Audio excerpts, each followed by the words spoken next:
So welcome back, guys. Today we are doing a 2-in-1 photo walk. We are in New Hope, Pennsylvania right now, and I say 2-in-1 because right across the bridge is Lambertville, New Jersey. So we're going to check that out today. But before we get into that, I do want to mention two things.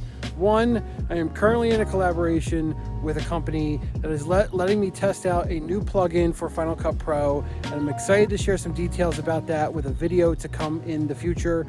Second, I am recording this video and most of the B-roll in this video on the iPhone 16 Pro using Apple Log in ProRes 422, so we get a chance to color grade some of that footage, and I hope it looks good.